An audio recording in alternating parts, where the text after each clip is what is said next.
Hello, ladies and gentlemen, and thank you for joining us for another episode of Nightcap. If you love sports that has a series, the most important words you can have, Game 7. Everybody loves Game 7. If you're a basketball, baseball, hockey, something that has a series in the playoffs, Game 7 is where it's at. Thank you for joining us for another episode of Nightcap. Y'all know me. I'm your favorite Shannon Sharpe. My partner and co-host, the Liberty City legend, the Bingo Ring of Fame honoree, the Pro Bowler All-Pro, laced out like he just got off a plane from Hawaii. That's Chad Ochocinco Johnson. And the guy that's joining us tonight, five-time NBA champ, Big Shot Bob from the University of Alabama, Houston Rockets. Phoenix, he had a little brief stay over there. I mean, he had a cup of coffee in Phoenix. But yeah, you all know him and love him from his stint with the Lakers and the San Antonio Spurs. Here he is, ladies and gentlemen, Big Shot Bob, Mr. Robert Horry. Thanks for joining us. Man, thanks for having me, Unc. But you know what, Unc? I got to correct you, dog. You Seven, me, man. Seven, I forgot about the Rockets. Come on, man. No, Rob, you're right, dude. I forgot about the Rockets. I was just thinking about the Lakers and the Spurs. You kicked it off way before then. Yeah, you know, like my favorite saying, one more than your favorite player. I like it. Man, thank you for joining us, man. We really appreciate that. Guys, make sure you subscribe to the Nightcap podcast feed wherever you get your podcast from. Thank you for your support, whether you're purchasing merch, whether you're purchasing Laportier, downloads, audio views, watching. Nightcap, the family at Nightcap, we thank you for your support and your continued support. Make sure you check out Shea by Laportier. We do have it in stock. If you cannot find it in a city or a state near you, order it. We will ship it directly to your door. Please drink responsibly and stay safe out there. Make sure you go follow my media company page on all of its platforms, Shay Media, and my clothing company, 84, with the link is pinned in the chat. Supplies are limited. Once they're gone, they're gone. So please grab yours while supplies last.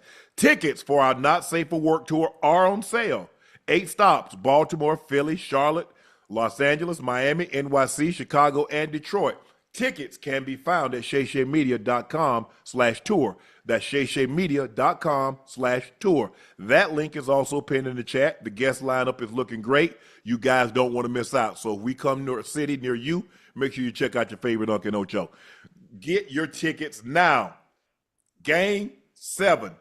The Rockets are going back home thanks to a definitive. Now, don't let the score fool you. 115-108. But when they emptied the benches, I think, if I'm not mistaken, they were down by like 15. But the Rockets did an unbelievable job. They got great performances. Fred VanVleet played 40 minutes. He was 6 of 9 from the 3.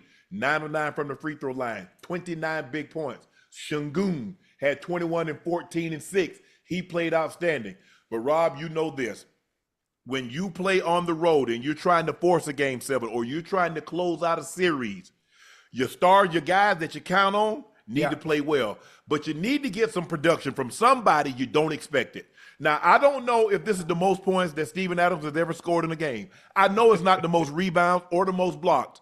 But this might be the most impactful game that he's played his entire career. And he's played a lot of playoff basketball games. He's played a lot of games. But tonight, I believe he was the difference maker because he got rebounds. He kept possessions alive. He blocked shots. He changed it. When they went to that big lineup with him and Şengün in there, that changed it.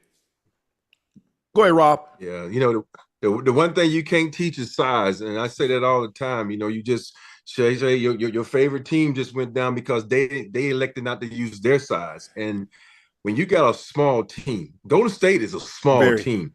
And you know, and we know how strong Draymond is, but he ain't strong as Steven Adams. And Steven Adams, he be carving out that room, he be grabbing rebounds, be pushing people out the way. He's an enforcer. When you got guys, if you look at this Rockets team, outside of Dillon and maybe Şengün, they're all little guys. And so you need protectors out there on that floor. And that's what Steven Adams is. You know, shit, you look at Ja. Ja's missing that right now. So you need a guy like that. Ocho, I mean, you look at this, and I thought Jabari Smith Jr. He made like 2 or 3 buckets with the shot clock winding down. He had 2 big threes. You had 1 street. He got up off the floor. There was a scramble for the ball. VanVleet gets it. He kicks it back. He gets up off the floor. Hell, I thought it was Ray Allen for just a second. Not the scale of the game, but he gets up off the floor and he cans a three as Golden State was trying to make their move, trying to create a turnover. I thought the bench was outstanding for the Houston Rockets tonight. I think they got 32 big points. No, 16, 33, 36 big points from the bench. The guys played really well. The starters played well. Brooks got in foul trouble, and Udoka didn't have a choice but to send him to the bench. But I thought their backups played extremely well. Your role players, you got what you expected from Van Fleet. Outside of that first 2 games, he's been lights out, Rock, from the three-point line. He's been going crazy. I mean, crazy. And then you got Şengün. He's an all-star for a reason. He gave you that. And then you get Adams coming off the bench and giving you what he gave you. They got a lot of confidence because they won back-to-back games. They forced a game 6. Now they forced a game 7. The Warriors have their work cut out for them. They went cold in that fourth quarter to start. They couldn't get anything to fall. And a lead that was, 3-4 points, all of a sudden went to 12. And the Rockets didn't let off the gas and they didn't look back. Ocho, your Warriors. I thought Steph had it going. He got hot there for a second. Him and Jimmy, but they didn't get enough from the auxiliary players. Hey man, listen, the Warriors, the stars showed up. They showed up. Obviously, we didn't see the Steph Curry we're used to seeing. Obviously, he had 29 points, but it took 23 shots to get there. Jimmy Butler had 27. But listen, Şengün, but Young Bull is special, Young Bull is special. And Van Fleet showed up tonight and did what he needed to do at being the veteran presence that the Rockets do have. Listen, them young bulls looked like they wanted it more, The intensity. They played on both sides of the floor. Spacing was really good. And that goddamn Steven Adams, listen, he was probably the difference maker. When you talk about the size in which the Rockets have and how small the Warriors are, I think it comes down to making more shots. Because those second, what do you call it? When you get the second attempts. Yeah, bingo. That's what you're trying to say. The second attempts that the Rockets had is the reason why they won the game. And obviously them playing with a little bit more fire, like they wanted a little bit more. Even though the experience of the Warriors who have been in positions like this before and had the experience with the Draymonds, the Jimmy Butlers that are used to being in playoff atmospheres, them young Bulls look like they wanted more. And listen, like you say, they got their stuff cut out for them, having to travel. Now they got to go to goddamn Houston and seal a deal. What is it? You got to believe what they never Rudy T never underestimate the heart of a champion. I don't know if these Rockets are the champions, but that's what Rudy T coined the phrase, and it stuck. I think the thing is that when they went to that big lineup, because Draymond is undersized, you can't play Looney because he gives you nothing on offense. Post wasn't hitting any shots, so you can't play him. So you're really trying to say, Draymond, I need you to keep 7 foot, 300-pound Steven Adams off the glass. I need you to keep 6'10", 6'11" Şengün off the glass. You're asking too much, and you see they started to wear him down over and over again. Second chance points.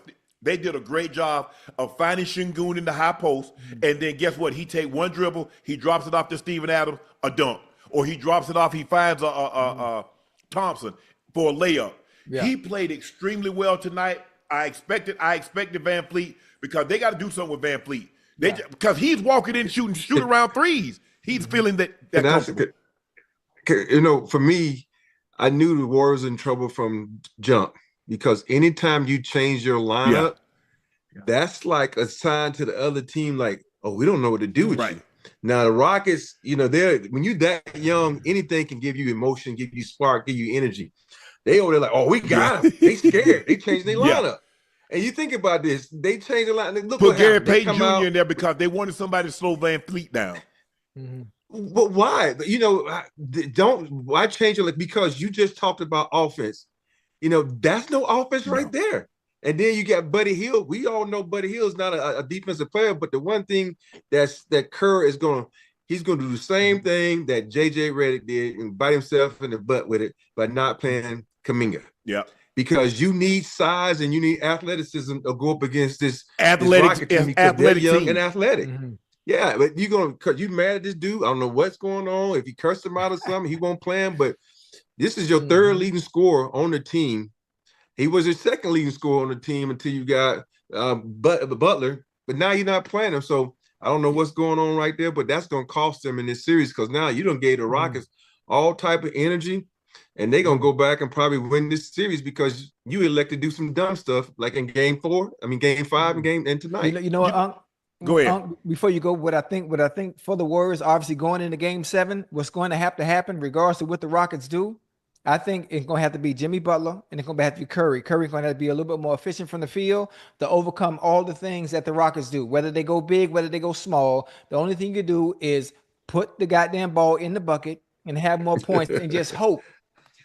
Just hope. Whatever you can do, you got to lean on Curry. That's the only way. That's the only way. Game 7 going into, I don't know what stadium it is that the Rockets play in Houston. Toyota. That's the only way it's gonna happen. Yeah. I think the thing is, I like what Udoka did. He went to a zone, and every time Steph got the ball, they trapped him. They said, "Nah, bro, I don't care if you're at the timeline. We gonna get that ball out of your hands. Somebody else is going to beat us. We don't believe in a moment like this here, because there's a difference between hitting shots in game 1, 2, 3, 4, 5. Because this is an opportunity for advance, and now you're going to, like Ocho said, you're going to have to rely a little bit more on Curry and Butler because a lot of these guys haven't been in moments like this. Draymond has, but I'm not counting on Draymond to give me a whole bunch of points. I'm counting on him to give me somewhere between 4 and 8 points. He'll give you 6, 7 rebounds, 5, 6, 7 assists. That's what I'm expecting from him. But your production is going to have to come from Jimmy Butler and Steph Curry, guys that have been in this moment. But I thought Udoka did a great thing. He went to the zone. He said, look, do not get back picked because they're going to try to come and set that back pick and have Curry floating. And they kept their eyes on him. They gave up a couple of, backdoor cuts because, I got eyes on Steph and guys snuck behind him. Draymond got one. Jimmy Butler got one. A couple of guys got some. But I give you that. The one thing I don't want to have happen is Steph Curry hit a couple of threes, and he hit a couple early, and he got the crowd into the game. I want to keep the crowd at bay as long as I possibly can. And then the longer you kept them at bay, and then come the fourth quarter, they couldn't buy a bucket. Steph had some great looks. Jimmy Butler had some great looks, and it just wouldn't go down for him. But Hey, Rob, I mean, you could probably attest to this. Yes, obviously, being in that situation, I consider pressure situations, obviously playing in the playoffs, going into a game 7. But one of the things, just from me watching from the naked eye, 3 things that the Warriors can clean up. For one, the turnovers. They had 16 turnovers tonight. They get fouling. They had goddamn near 30 fouls. And then under pressure, let's say Ime goes to zone again in game 7. Relax. Tighten up under pressure. Relax. Continue to run your offense to do things in a relaxed manner. And if they trap Curry every time you get the ball, everybody else, including the supporting cast, you got to hit your shots. You got to hit your shots when it matters most. Yeah. Steph got to hit his shots too. 6 for 16 from 3 ain't going to cut it. And sometimes I know Steph is considered the best shooter ever played this game. A lot of his threes to me were bad threes. I know he said, "Oh, that's not a bad 3 for Curry," but you can tonight was a bad threes. You can get off the ball because you move so much, and the Rockets only going to play defense for so long. You can get a better shot. That's the one thing about in the playoffs, and I'm always harping on. Do you want an okay shot, a good shot, or a great shot? I know every time Steph touches the ball from anywhere in the gym, it's usually a somewhat great shot. But when you got a long defensive team like the Rockets, those turn into good shots. I don't care how great of a shooter you are. And for me, that's one of the things they got to do. And for me, Draymond got to keep his cool because you don't know the little antics you do that adds to the other team's spark too. And so for me, he going into Houston, they're gonna be booing him. He's gonna get amped up. He's gonna have to play under control. Jimmy Butler's gonna have to play under control, but they're gonna have to go back to their starting lineup because that's the rhythm they have. Because when you got a guy like Jimmy Butler who just came into your season and you change the lineup on him, that can affect him because now, okay, how do I play with this dude? I just learned how to play with this guy. It's little intricacies like that coaches don't think about that players need to know because I know what route you're going to run from the quarterback. And that's what, and then think about that. Now, Jimmy's out there being the quarterback and all of a sudden you got a guy that's not going to run to his point. Meaning, getting to it, you go. There's depth on the route. Yeah. Right. It's like, okay, what do I do now? It messes up the rhythm. Yeah. So I think. Rob, go ahead, Ocho. No, I was just going to ask Rob. Obviously, listen, you can attest to this, especially in a game situation like this, and you got an athletic player that can match up very well against the Rockets. Do you think Kerr plays Kuminga this game a little bit more, being that he? No. I don't think he's going to play him at all. I don't know what that situation is, but it's been bad. You think about it since 3 games left in the season. He played him, and he played him on the reason the other night because he needed someone. And you think about it, if he didn't play him tonight in garbage minutes to try to let him get some type of rhythm, he probably won't play him in game 7. So you rather despite whatever situation they got going on, you rather chance losing game 7 based on what you saw tonight and not make the necessary changes to give your team the best chance to win? Hey, I wouldn't do it. I've been playing him regardless because, for me, when you that talented, that athletic, I know that you got to play him, man, because so many coaches get pissed off at players and like, oh, I'm going to show you. No, you showing yourself because you only hurting your team. And, and I think that's one of the mistakes that coaches make, and it's just hard for me to fathom that you rather have your pride get in the way of you getting the dub. Yeah, well, look. We've all played the sport for a long time, and coaches would rather lose their way than win some other way. It's just the way it is. And the part of coaching is coaching. Sometimes you're like, okay, this is what we're going to do. But a really good coach say, well, you know what? That ain't working. That wasn't my original plan, but let me try to find something else to go. Instead of being bullheaded, well, I said I wasn't going to play this guy. Well, I'm not playing this guy. It doesn't work like that. If you're going to be a coach, you got to be a coach at all times. And sometimes you have to swallow your pride as a player, as a coach, whatever the case may be, in order to get the victory. And I thought tonight, I agree with you, Rob. Him changing the lineup, because even if when you put Peyton in, you get defense, but the floor is not spaced as much as when you got Podzimik in there. So now all of a sudden the floor is a little bit more condensed. Yeah, you might get a little bit more on-ball pressure with Van Fleet, but what you're giving up on the other end, because you want as much space as you possibly can for your shooters, like a Steph, like a Buddy Hield, like a Podzimski. But now it's condensed. Draymond is not a threat. They'll give Dray. If you notice, like the last 3 games, Draymond take the first shot. They'll give him that 3. Yeah. Shoot that. Go ahead. You're not gonna make enough of those to put fear. Ain't nobody gonna say, hey, get a hand up. Don't even worry about it. Let him have that.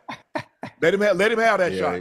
I don't want open looks for Steph. I don't want open looks for Buddy Hield and Podzimski. But here's the thing, Robert. Buddy Hield gave you 0 tonight. Yeah, Buddy gave you nothing. You said Steph. I think the thing what makes Steph so dangerous and how he gets the crowd in it is when that he takes those shots from 25, 30 feet away, and it's a bad shot for everybody else, and it goes in. Not only does it get the crowd going, it gets him going. So now he sees it goes in after he's taken a shot, and he turns and goes down before the ball goes through the net. Boy, you're in trouble. You're in trouble when that start happening, because he feels it, and now there is no bad shot. If he see a couple of them things go in, Rob, ain't no bad shot for him the rest of the night. Yeah, but if they don't go in, he's 6 for 16. Yeah. He needed. Look, you got great production from him and Jimmy Butler. Jimmy Butler, 12 or 14 from the free throw line. That's what Jimmy does. He's gonna put pressure on you now. He's gonna attack. Yeah. They needed one other player. Draymond gave him 8. Buddy gave him nothing.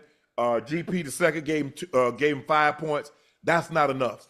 I thought Moody would get more minutes because he came and hit some big threes. I thought Moody would get more minutes, Rob, than the 20 minutes that he got. 22, excuse me. You know what's weird? Because Moody has been playing very well in this series. You think about, you want a guy that's going to give you 12 to 13 points and is active like he is, and he hasn't gotten as much play as I thought he would. For me, if you're going to keep him in the starting lineup, do something. Let Buddy Hield, who's been coming off the bench all year, keep coming off the bench. And it's just one of those things where, Steph, we know this is your arena. We know it's your league, but sometimes defer. I play with a lot of grace, and them mugs, sometimes they come down like, if you're knocking down the shots, I ain't taking those shots. You carry us. And that's one of the things that Jimmy Butler's really good at too, because he can get it going and he will defer to other people. But that's the one thing about Steph, though. Steph is not a guy that really defers because he doesn't have to. But I think when he goes in Houston, and that Houston crowd, and he not knocking down them shots, he's going to have to be a facilitator because he ain't going to be able to do it on his own. People forget the Rockets are a defensive team because you got Ime back there. You got a lot of guys that know how to play defense. They're long, they're athletic. So you're going to have to share the basketball if they want to try to come back and win this series. Yeah, you got Thompson, who's long and athletic. Dylan Brooks is known as a defensive stopper. Eason. Steven Adams. Yeah. I mean, they got guys that can pressure the basketball, but if I'm doing everything I possibly can to not let Steph get going early in that game 7. That's the last thing I want to do, have like 10, 12 points in the first quarter. Now he gets an extended rest for the second, because you got to think about it tonight. He played 42 minutes. Steph don't normally play those kind of minutes. That's a lot of minutes for a guy at his age. People talk And about plus how he LeBron runs, because he's perpetual motion. He's not a guy that's taking a lot of breaks, because he has to work. He's working to get his shot. So he's from sideline to baseline to baseline. And then you forget, it's not 2 games, 2 rest days. It's play, off, play. So he only got 1 day of rest, 24 hours before he back on that court. So and then he got to fly. So, and it's a 3-hour flight, maybe 4 hours, because shit, you might not take off in San Francisco with all that damn fog sometimes. So you can't get out of there. Fred VanVleet in his last, what you say, Ocho? You said something? I was just gonna say the good thing about Steph, the chances of him having a game like this, like tonight, where it takes him so many shots to even get to 29, 27, with how many points he had, he ain't gonna double that. He's not going to have another game like that. I think he's going to be much more efficient. Buddy Hield probably going to be much better. And they probably going to get Buddy Hield going early. And I really, for some reason, I don't know why, with Kerr really understanding, I'm sure Draymond and maybe Steph will probably talk to Kerr with great understanding. We need a little bit more help. We need a little bit more size. You got to do something and get Kuminga in there some kind of way, where we be sitting at home in goddamn Cancun. I thought the Rockets, one thing they play did off too, Butler for no they reason. put a lot of pressure on them. They shot 46 free throws, Bob. They shot 46 free throws. It's been a while since I've seen the team shoot 46 free throws, but 16 of those went to Steven Adams, and a lot of that had to do it because they was Hacker Adams. And he made, down the stretch, he made them pay for that. He was making them. Yeah, it's one of those things where you try that, that's all that Pop stuff. You remember Pop did that against Shaq, and the Hacker Shaq, and you got to think about some of these guys. You make 1, you make 2, you got to go away from it, because that guy has a little rhythm. Sometimes you want to trust the process. You talked about following your game plan. There's certain game plans you have to scrap. Steven Adams, he don't shoot, his free throw percentage might be bad, but the dude, you look at his form, the way he approaches it, everything is fundamentally sound. So he can knock him down. He just don't knock him down because he don't shoot a lot. So it looked like a percentage of bad. The Rockets, the Warriors shot 22 free throws. All of them came from 3 guys. Draymond was 1 for 2. Jimmy was 12 of 14, and Steph was 5 of 6. So that tells me they're not nearly aggressive enough. When you only got 3 guys that take your free throw attempts, that means but the thing is, that's not who they are. That's not who they are. That's what you get from a jump shooting team. When you shoot jump shots, you don't go to the free throw line. And the thing about, you talk about analytics of basketball, shooting threes. I've always had the mindset, if you're shooting the threes, you're playing soft. Why? Because you're not trying to create shots. You're not trying to get to the rack. So you're taking the easy way out. So I'm just going to pull up for a 3. Think about that. If I pull up for a 3, that's easy. Now, if I had to cross someone else, spin, get to the rack, that's hard work. You think about Ant-Man. Ant-Man, he don't mind that work. You just saw he put in that work. And now you get to these guys want to shoot jump shots. You're not going to get to the foul line. And the only reason Steph gets those fouls sometimes, because if you watch closely, he's causing the contact. He's really good at that. And also when he does that, and I hate when he does that, because a lot of times when he does it, he's not even concentrating on the shot. He's concentrating on the foul. Just take the damn shot to make the shot. If you get fouled, so be it. Hey, Rob, I just want to say one thing about, you talk about Curry being able to put the ball on the floor and create his own space in his own shot. You mentioned Anthony Edwards, Ja Morant can do it as well. But you got to think about it. When you look at the landscape of all the teams in the NBA, including those in the playoffs, it's only maybe 1 or 2 players on each team that can do that. That can go ISO, that can put the ball on the floor and create their own shot. So it's not that many of them. So once you take that, when you trap a player like a Curry and they have to facilitate, then now you got to get everybody else involved, and it puts pressure on them that I didn't know. It's still a game of basketball, and everybody, like Unc told me before, everybody didn't have the green light to shoot the ball at will. Hell no. I just learned that. I'm thinking, well, hell, if I'm open, just shoot it. Nah. But hey, if you open, you open for a reason. They help it out for your ass. That's why you open. Hey, they gonna play the percentages. They're gonna let you take that shot. You knock down 2, then they might guard you. I ain't know all that now. Fred VanVleet, last 3 games, he had 29 points. He had 6 threes tonight, 26 points, 4 made threes, 25 points, 8 made threes. So his last 3 ball games, he's got 18 made threes, more points and threes than Steph. He's the veteran presence on this team. He's the guy that's been in championship moments. He's the guy that's been on that stage in the Eastern Conference where they were, in the Eastern Conference Finals. They went to a championship. Kawhi led them to an NBA title. He's the guy. So this is what he needs to do. Hey, follow me. Follow me.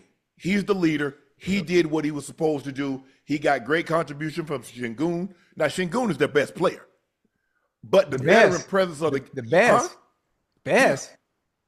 Yes. Better than Green? Hell yeah. Yes. What are you talking? Yeah.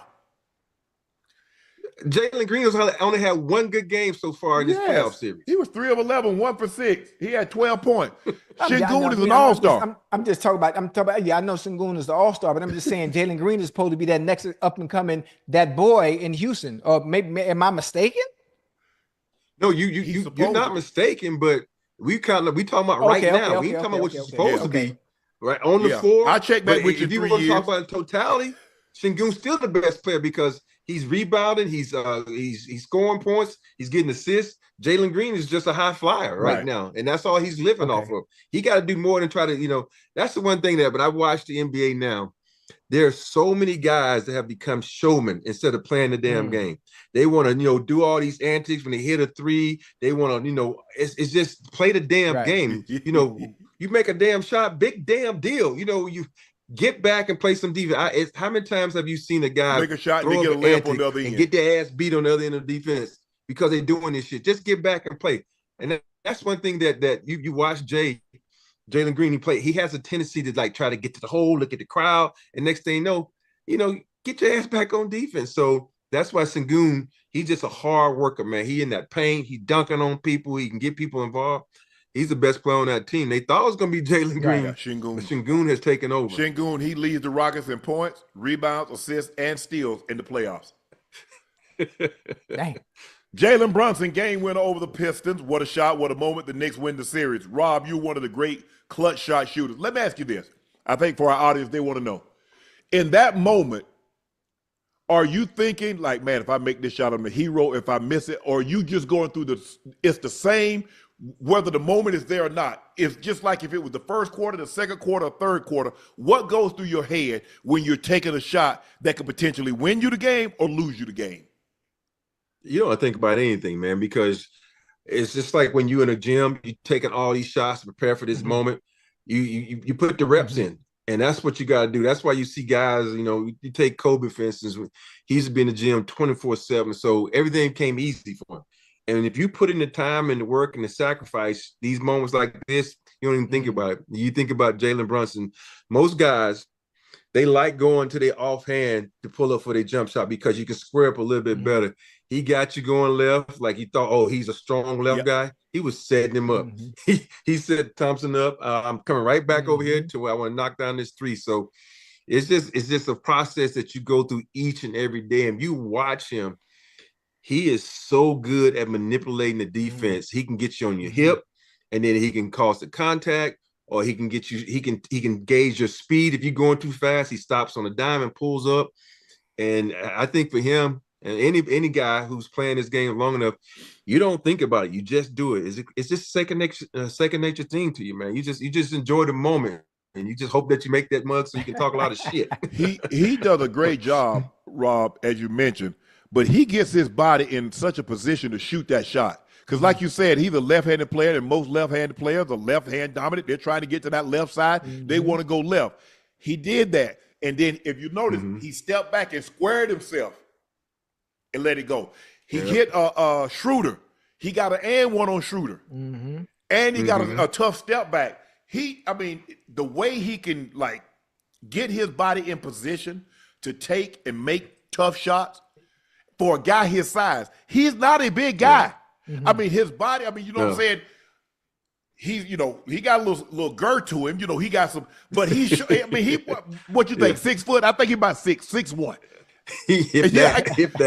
But his ability, and he's stronger than you think for a guy his size, because the way he can put that shoulder in your chest and get that shot off, that floater, and to square himself and to knock these shots down.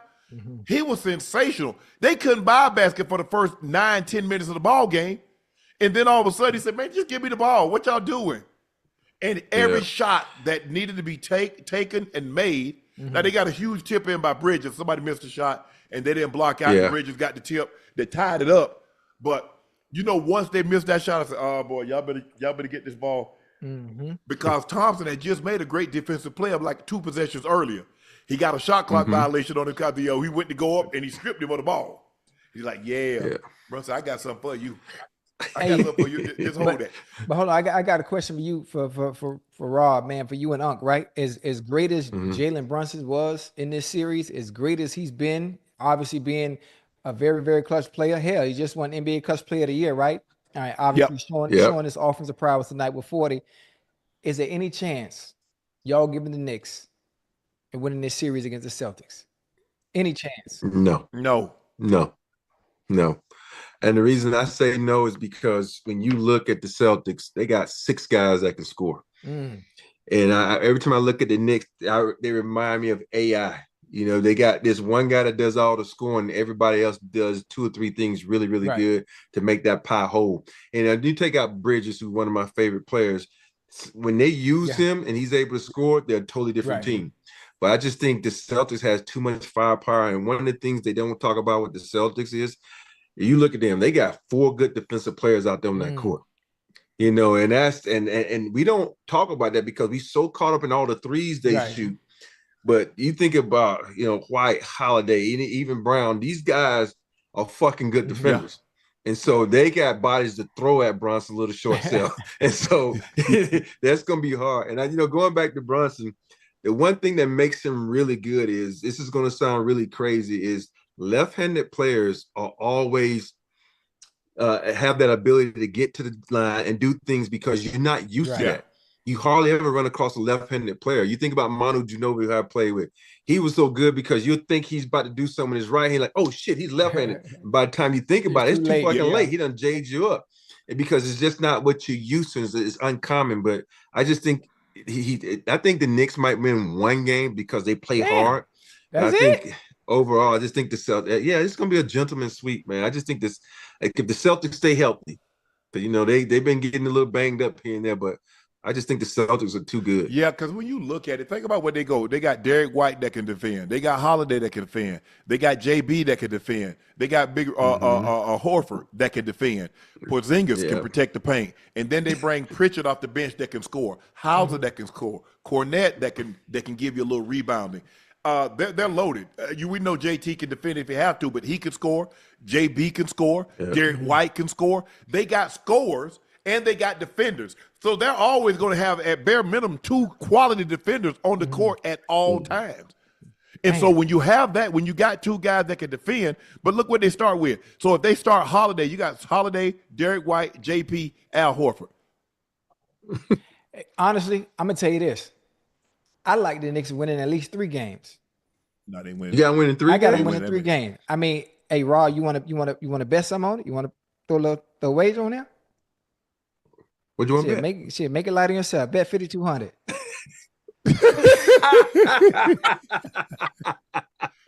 That's very specific. Why you said 5,200? I'm just trying. I owe Unc 5,200, so I'm trying to make it up some other kind of way. I'm trying to break even. Rob, let me ask you this: of all the game winners that you hit, what's your favorite one? Lakers against the Kings. When the ball came out to you, that game 7. Was that a game? That was game 7. No, it's game 4. Game 4. You know, we lose that game, we go down 3-1. And the reason it's my favorite because if you look at most of my game winners, they were all done on the road.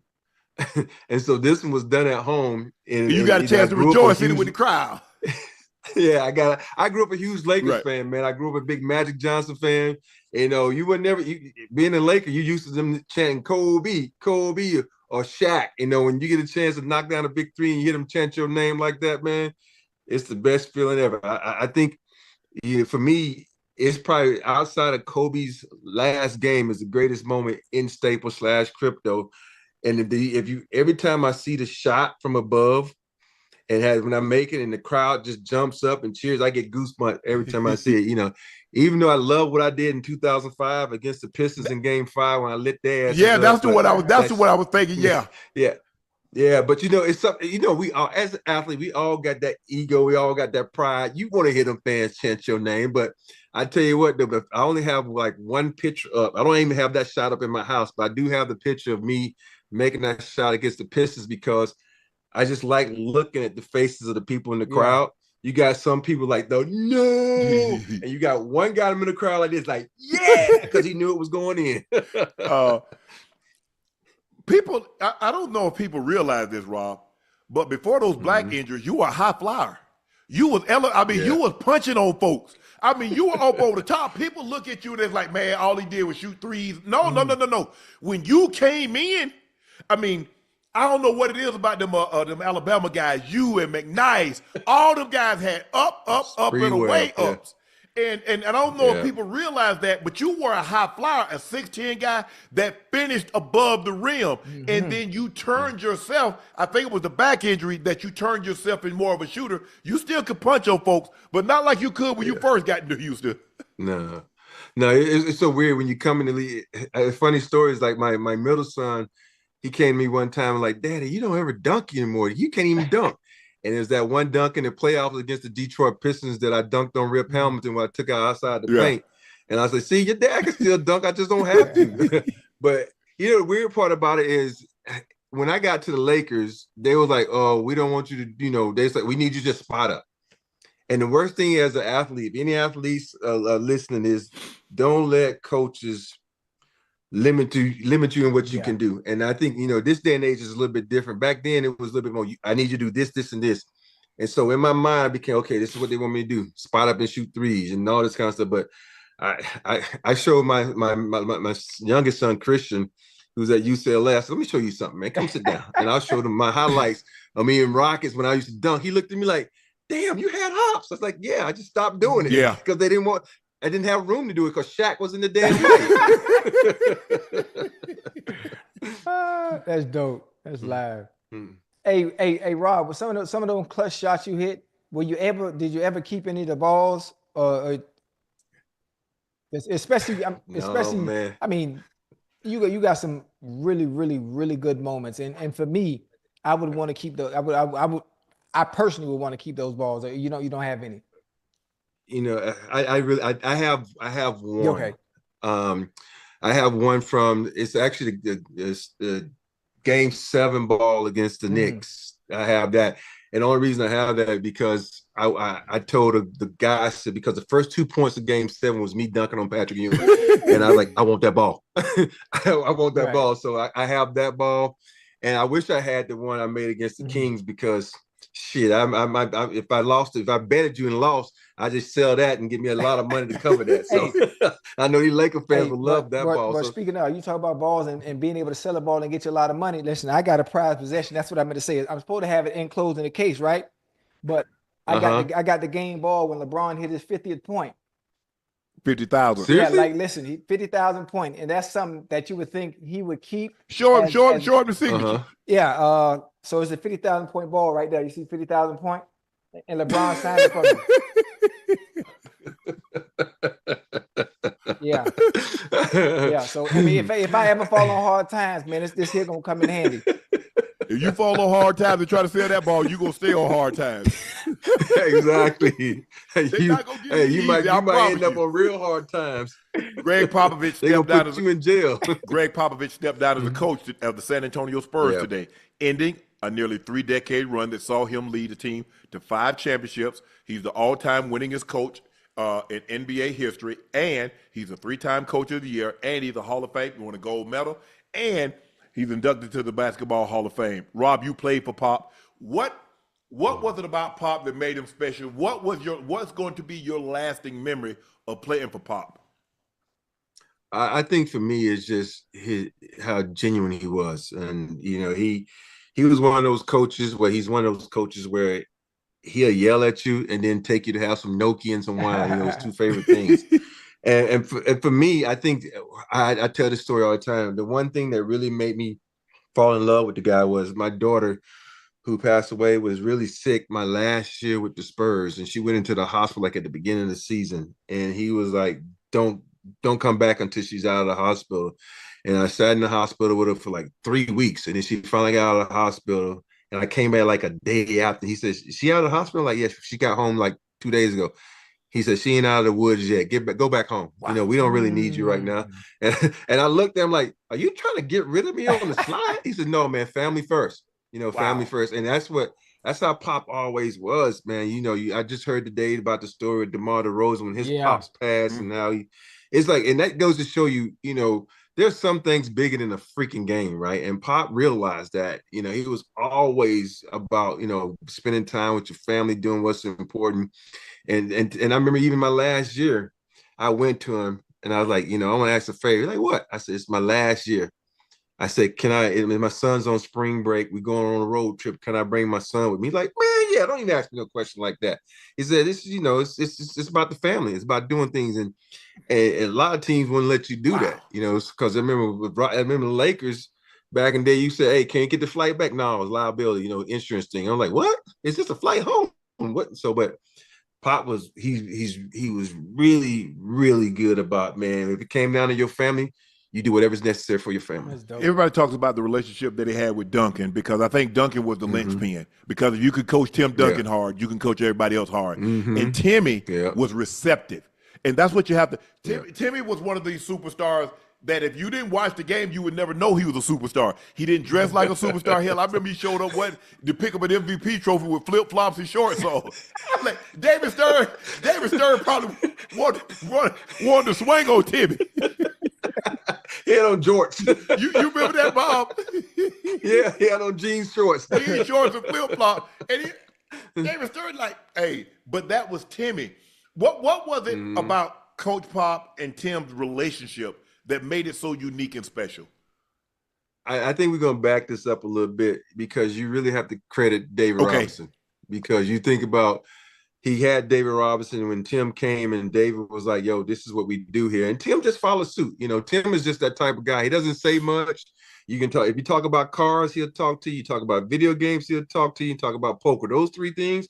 If you don't talk about that, he ain't gonna really talk to you. But for us, you know, it took me a year just to get him to say a couple words to me. But he is just he is a type of guy who's really focused. We don't, you know, we always talk about Kobe's work ethic. We talk about it, but this dude was always in the gym shooting jump shots.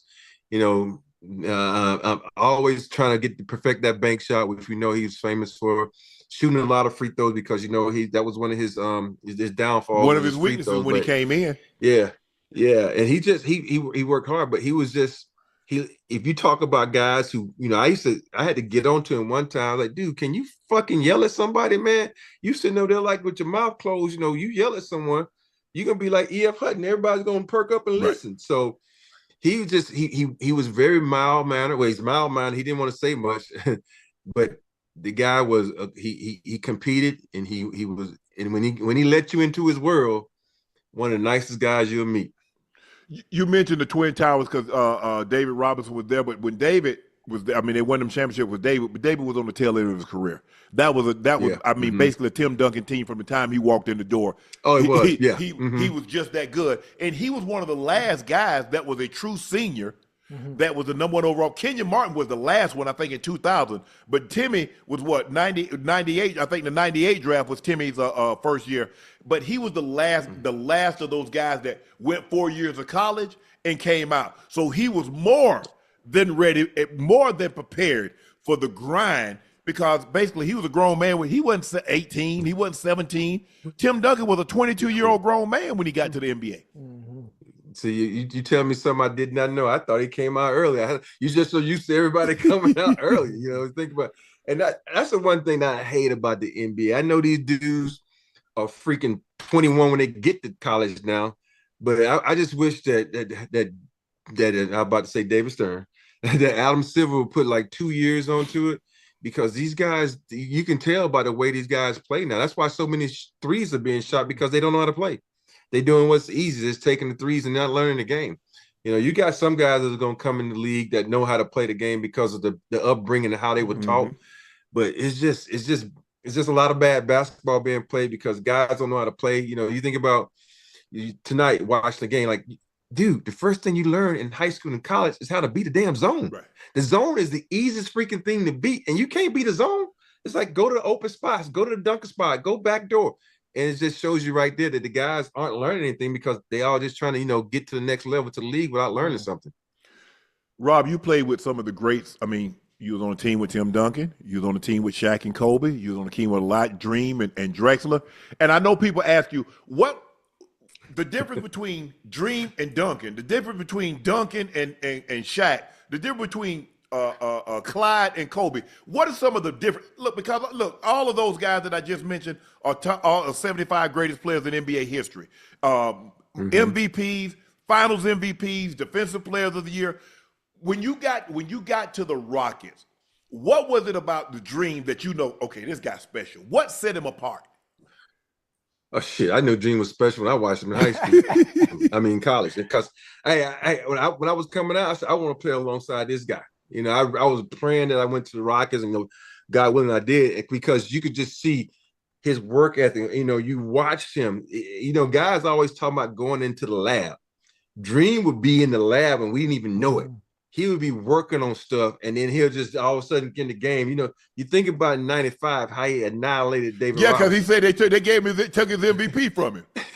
Yeah, all that stuff we had never seen before. You should have seen us on the court. We going like, oh, kill him, Dream. Oh, we became fans on the court, right?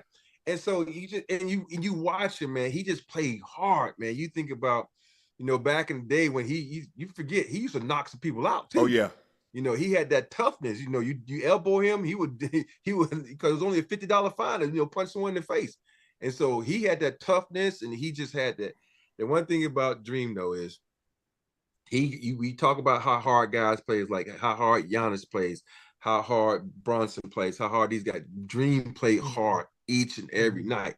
And people would talk about who's the greatest center, who's this, who's that. Dream to me is always going to be top 3 centers. Wow. Because if he needed to shoot threes, he could have shot threes. He didn't, because he had us out there, and you couldn't stop him in the paint any damn way. So he's just going to kill you that way. So he was just, he was just a hard worker, but more importantly, great guy, because he taught me about the business of basketball.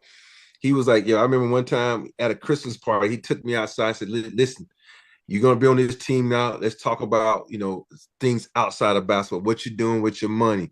How's the family? Are you investing? Do you have the right people? He was just a good guy. A lot of guys now, they won't come to you and be like, yo, man, you need to check your finance. You need to do this. They can like, fuck you. I learned it on my own. You on your own.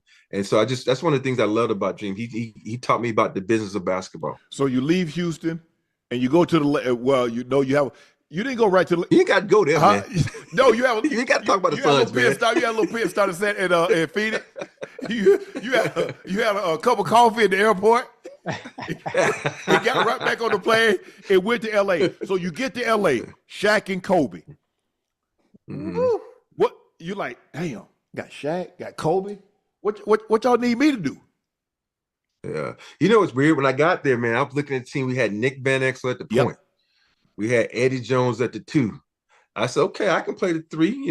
Back then I was a 3-man. And I said, we got a young guy like this. Everybody's like, oh, you got to see his rookie, Kobe Bryant. I'm like, who? And then you get to the practice, you see how good this dude is. Okay, he's learning. And then you got Shaq. You say, okay, Shaq just got beaten 95 in the finals, and you got all this talent. I said, oh, man, we about to do some work. I said, we're going to do some work for some years because everybody's young. Everybody's under 30. But sometimes it goes to show you, too many cooks in the kitchen when it comes to basketball ain't good. You got to have some guys that are glue guys, some screw guys, some bolts, and do the things to keep the team together. And you think about, we had 4 All-Stars. Yeah. And then we got swept by a damn team that's been together for 30 years. Utah, that was Kobe's rookie year, wasn't it? That was Kobe's rookie year. Yeah. Mm-hmm. Yep. And then in the 99, we got beat by the Spurs, lost the last game in the Forum to the Spurs. And then that was when we got new coaches, and we said we got rid of Nick, we got rid of Eddie, and we brought in defensive-minded people. We brought in Ron Harper, we brought in B. Shaw, we brought in Rick Fox. We did all these things. We brought in AC Green, and it was that glue. Was Ho Grant there then, or Ho Grant only came for the last one? No, Ho Grant was on the second championship in 2000, 2001. Right. Yeah, so, and it was just weird, man. And it goes to show you, when you got too much talent, It's hard to It can blend get in the way, but when you got enough talent and you got guys who are mature, and you can tell Kobe and Shaq to shut up and sit your ass down and do what you're supposed to do, and they're gonna you think about it. We used to tell Kobe, no, dude, you ain't doing that tonight. Or Shaq, you ain't doing that. And they will listen to us because we are veteran guys. Now you got this going on, guys with, respect us. We had a lot of respect for one another, and it was no animosity. And people always ask me about the Kobe Shaq thing. I was like, man, I must have been fucking blinded because they never had beef in front of us. It was all in the papers, man, and that was the weirdest thing when people would talk about it. I'm like, they in the locker room laughing and joking. They the first people to hug after a championship. I know you tell me, you won a championship. Who's the first person you hugged after you won a championship? Probably your favorite player on the team. Absolutely. And so that's why I was like mesmerized. They would say, oh, they beefing. I'm like, when? Where? So it was just weird to me. How good was Shaq? You look at Shaq, and I tell people, I don't think people realize how athletic Shaq was. When Shaq got to the league, like Shaq first 5 or 6 years, when Shaq was like 7'1", 325, and can move like a deer, we're never going to see that again. You're never going to see a guy his size with that kind of agility. You're just not. Now, you might have like a Jokic got the footwork, and Joel Embiid got footwork, but I'm talking about just raw athleticism and power. And dominance. You're never going to see a Shaquille O'Neal again. Never. Yeah, never. You think about if you always talk, if you start a team, if I could take the 1999, 2000 Shaq, the MVP Shaq, and have him, that Shaq, and put him on, that's my first person, not Jordan, not Dream, not Kareem. That's the first person I'm picking to start my life. I can get that Shaq because he was just so dominant. He was just so strong, so athletic. You think about this. This guy can bring the ball down, cross your spin, take off from outside the paint, then monkey dunk on your ass, and then you could do, you go back and look at a lot of tape, and I've heard this out of refs' mouths. So I'm sitting there, you can hear all you hear on him, and he's not getting the call. They're like, oh, he's too big, he should be able to handle it. I'm like, dude, it's a freaking foul. He's slapping the shit out of you. I said, all right, y'all gonna piss him off, and then I'm gonna get out of the way because he's gonna start elbowing people. And you can tell when he got frustrated because he'll do that spin, put that elbow up. When he comes like this here. And he don't care who he hit. I'm like, so he was like I said, if you got one player, one moment, I'm taking 1999, 2000 Shaq, and I'm starting the team with that guy if I can get that guy each and every night. Okay, Kobe. Kobe is a 17. He gets there at 17. Now, by the time they start to win championships, he's the Kobe. He's become what he became, and you get to see it on full display. He can still elevate over the top. He got the midi. He could bop. Oh, he had the package. And if you need him to sit in the chair for 40 minutes and take the opposing team's point, 2, 3, I got it. Yeah. He wanted that challenge. And I know you think LeBron is the greatest of all time, and people talk about MJ being the greatest of all time. I want you to think when you watch Kobe Bryant, he did every freaking thing like MJ. And he probably took it to another level because Kobe, when Kobe first came in the league, we used to laugh and joke like, you can't shoot threes. He didn't shoot threes like MJ, but we would like joke with him. So that dude would be in the gym every morning at 5 o'clock shooting number threes. And now he could shoot threes. And it's things like that why he was great. You could tell him he was not good at something. He would prove you wrong by going and working on it and adding it to his game. This dude, God rest his soul, was the hardest working dude I ever seen in my life. And you think about where he went from his rookie year, where he just played he didn't have no structure to his game, to understanding that, I got to tone this down. I don't know if it's because he talked to MJ, he talked to Phil or whatnot, but when he got Phil, it made him more structured than I've ever seen before. So the dude was just phenomenal, man. So I hate when we talk about the GOAT and we never bring him up, because it's like, to me, the GOATs are MJ, Kobe, LeBron, and Kareem. Those are the GOATs. And why do we have to put 1, 2, 1, 3, and 4? Those 4 guys right there. Why can't just 4 GOATs? that's the Mount Rushmore right there. Why didn't playing on that team alongside Shaq and Kobe, why didn't they win more individual MVPs? Kobe didn't win one until later, late like 2000. What I think 2009 to 2010, he won the MVP. Why didn't they win? And why didn't Shaq win more MVPs? Why didn't Kobe win MVPs? Did they cancel each other out? I don't think they cancel each other out. I just think, you know, if you look at the league back then, it was hard to win back-to-backs unless you was a white guy, meaning Steve Nash. And so, you know, you think about that second Steve Nash. Shaq should have won that in Miami for real, though. Yeah. So it's so many things you can look at. It's just weird. You know, you think about MJ when he was in the league. He didn't win it every year. You know, it's always someone different. And like you think about this year, even though Jokic is having the best freaking career, best year of his career, he ain't gonna win. They're gonna probably give it to Shea. You know, and it's just how they do it. And I don't know why, but I think Kobe should have probably won at least 3. Shaq should have won at least. Shaq should have won at least 2. You know, I think I say the year he won it, he should have won it, and then the following year he should have won it. You know, other than that, I think, you know, because you think about our third championship, he wasn't as dominant as he was. He was still effective. He just didn't bring that. You think about it, he wasn't the Shaq before that. And that's what they based it off. They always say, okay, we're going to take your last year. What did you do better than that year? And I think it was just consistent. He never like went up a little bit to another level. Tim Duncan. Tim Duncan had one of the great games. He had a damn near quadruple double. He was 2 blocks away from a quadruple double in an NBA Finals game when he played the Nets. That year, I think he had 21 points, 20 rebounds, 10 assists, and 8 blocks. Yeah. That was the Nets, man. The Nets. That was the Nets. We had just swept the Nets the year before that, or whatever it was. The Nets was like, you know, poor Jason Kidd, Richard Jefferson, that crew. You know, you were a beast in the East, but when it came to playing the teams in the West, you were just like the Lakers and the Clippers. You're just a little brother. So it was. They made it a good challenge, but you go back and look at the East back then. East was terrible, man. They were god awful. And so, but Tim Duncan, though, that goes to show you when he wants to take over, he can take over, man. And the one thing I like about Tim, when it comes to blocking shots, he didn't care if you dunked on him. He's like, shit, I don't care. I don't have social media. I don't care what you say. You know, people in San Antonio are going to still bow down to me.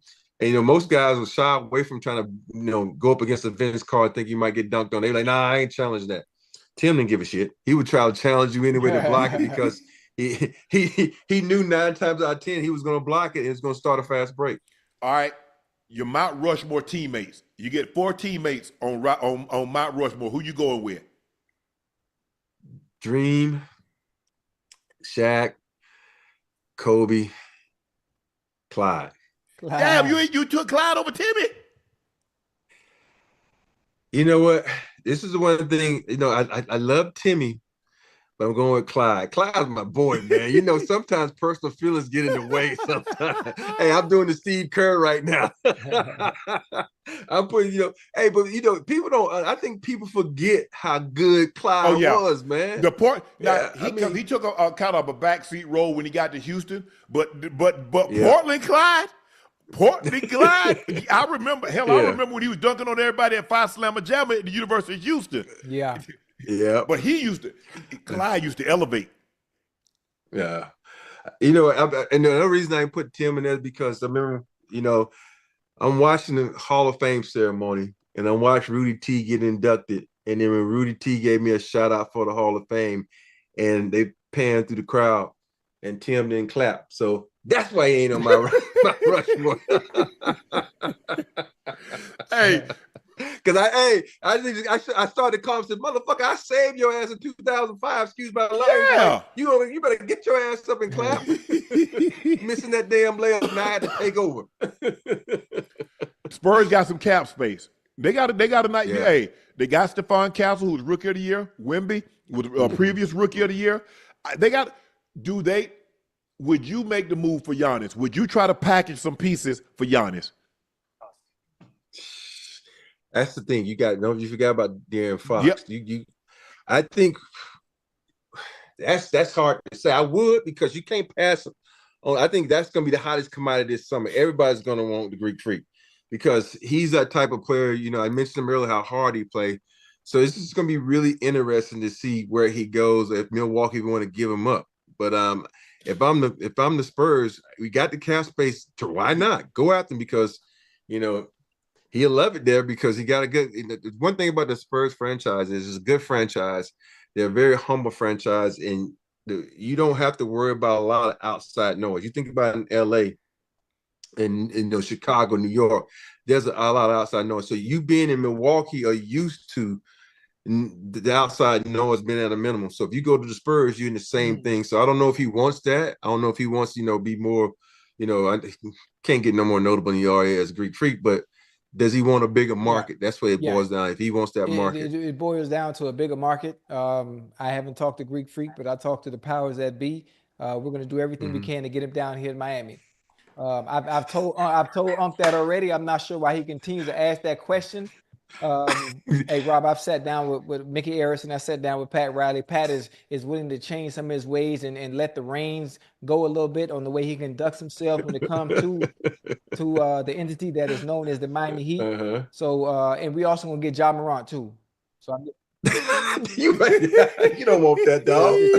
I'm telling you ahead of time. Hey, he would fit in great in Miami, but you're gonna have to give up, a lot to get into Miami. Fine. That's fine. Listen, we want to get.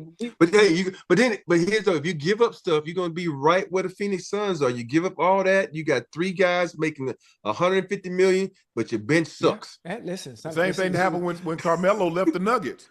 He went to the Knicks, but what he wanted to play with, they ended up going to Denver. And then you had to trade those draft picks. So now you basically by yourself, like you were when you were in Denver. We're gonna make it work. After the Lakers were bounced in 5 by the Wolves, injury news has been creeping out. First, an MRI revealed that LeBron James suffered a grade 2 MCL sprain in his left knee in the 4th quarter of Game 5. The injury entails a 3 to 5 week recommended recovery timeline. Then it was reported that Austin Reeves was dealing with a left big toe sprain during the playoffs, was considered a 2 to 4 week injury, but he gutted it out. Reeves was reportedly not walking on it on days off to try to get through the playoffs. The internet's reacting because it seems like every time a LeBron lose, they say, "See, this is why he lost." Rob, you close to this situation. What? I told Ocho when they did it, I said, they need a big. I said they only gonna go so far. Yeah. I said because if Jackson Hayes don't give you quality minutes, now you're gonna put him out, and you ain't got nobody else to put in there as a big. You got LeBron or Rui playing the 4 and the 5. That's too small. Way too small. And that's why you have to give Jackson Hayes a chance in that series. And it's weird when LeBron hit that guy, and I know everybody always wants to say LeBron had antics. I watched his knee bend, and that's how I strained my MCL and was out just 6 weeks. And LeBron he's an alien when it comes to that. He doesn't get hurt, and so people want to talk about that, but that team was just too small. You think about all the teams you could have played, you got a hold to the wrong one. And Minnesota, you think about it, they're just long, they're athletic, they're tough, and then they pissed off. They pissed off at Luka because he bounced them last year. And so, one thing that coaches do, they learn. If you watch how the Minnesota Timberwolves coached Luka, they was like, no, don't switch. We did that mistake last year. Put Gobert on and hits the 3. So we didn't switch this season. And that's one of the things that, they learned that from Boston too, because that's how Boston was able to, beat the Dallas Mavericks because, we're not switching. We're keeping our best defender. And I talked about that earlier, how lazy guys are now. Man, it's not even. They don't even try to fight over the screen. Now they just pass it off. Yeah, they don't even. It's like, why? It's like you're a better defender. And I look at JJ, I'm like, in game 4, I'm like, Ant-Man out there cooking you, and your best defender is on the freaking bench in Vando. Give him a chance. At least he got 4 fouls, 6 fouls. You're going to go to the hole. You're going to get up off the floor. And so that's why I was looking at JJ like, dude, what are you doing? I'm not even mad at JJ. I'm mad at Nate, and I'm mad at Scotty. Because you two head coaches are sat right over there and let him do this dumb stuff. Because you can think it's a reason that that's the first time it was ever done in the playoffs. Yeah, they played it. But I knew they was in trouble. You can't. Yeah, I mean, you're asking, and I don't care how great you are. And Ocho and I, we debated this, and Ocho was like, man, you got to get it done.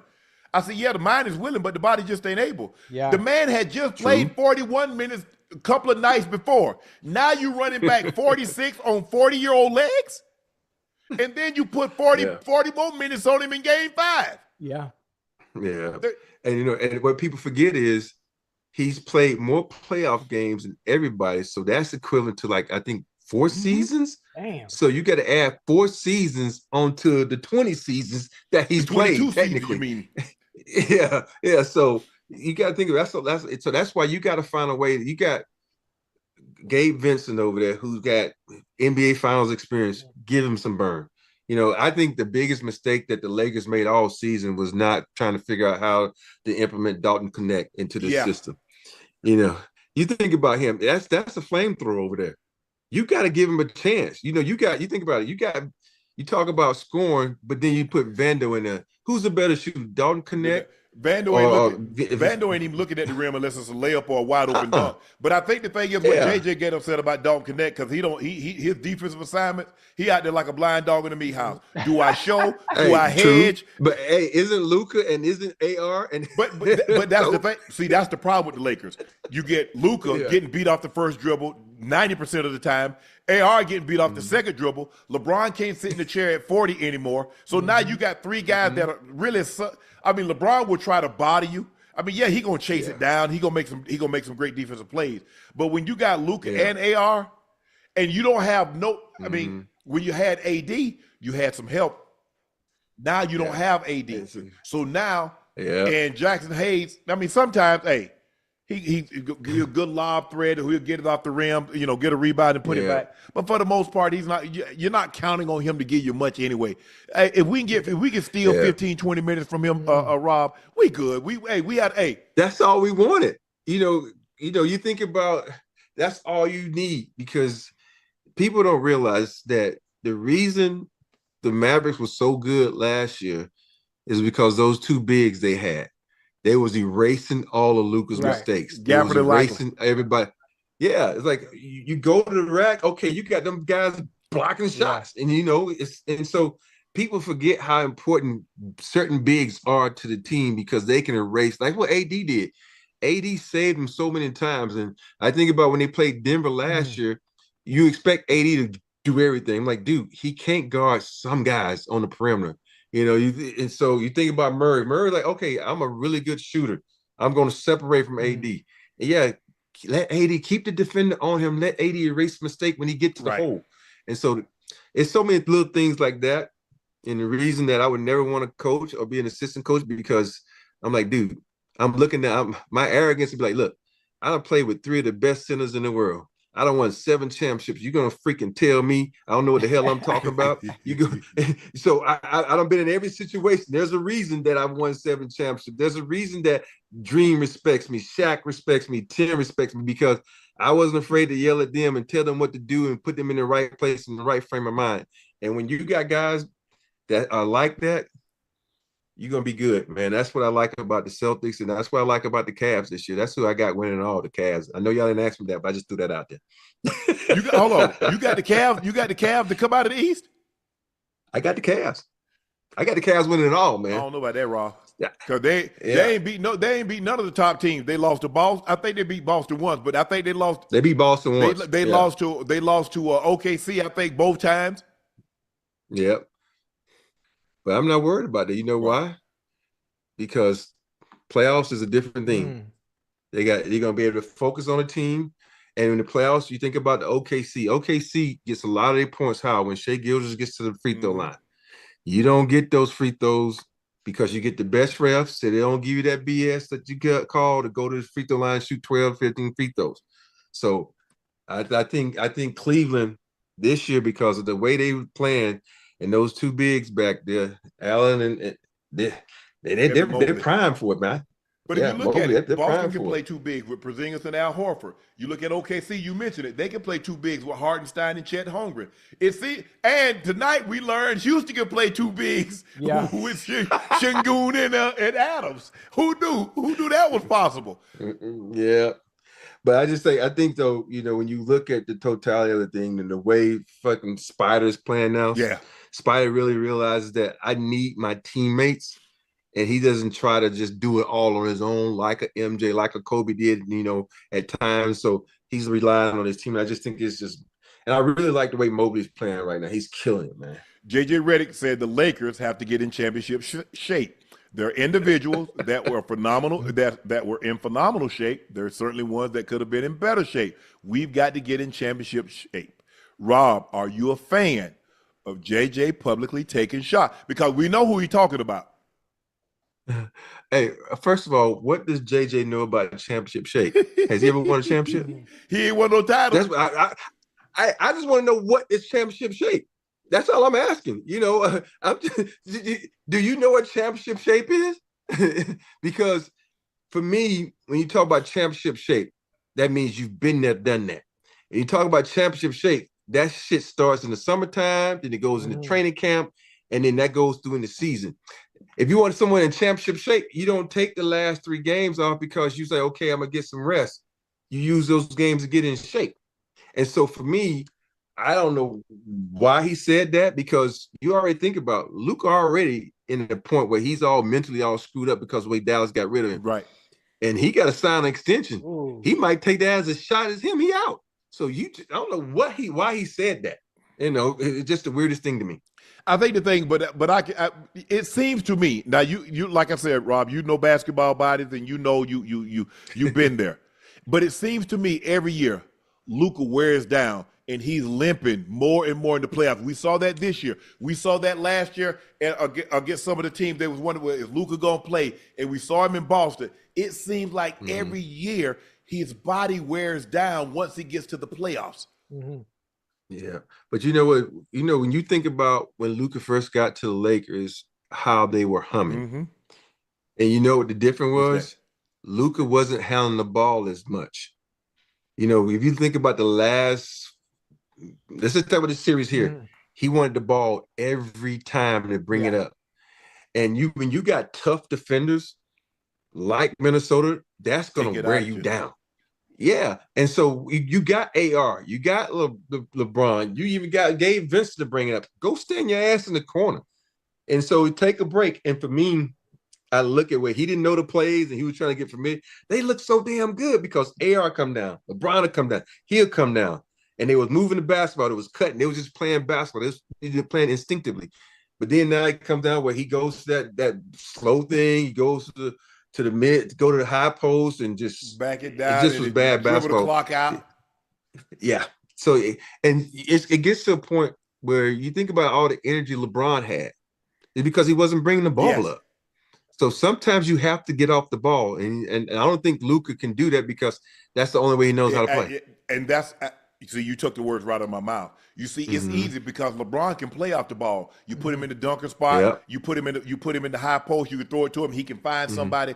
Luka needs the ball. Luka can't play. Luka can't. His game hasn't evolved yet to where he can play off the ball like LeBron can. And I think this is what's going to cause LeBron to play another 2 more years, 3 more years, because he's off the ball and he doesn't have that burden of bringing it up, having to run the set, get everybody else involved. Now he's like, hey, y'all got Luka, they are. Let me shoot some spot up threes, put me in that dunker spot so I can get the baseline and lay it up or dunk it.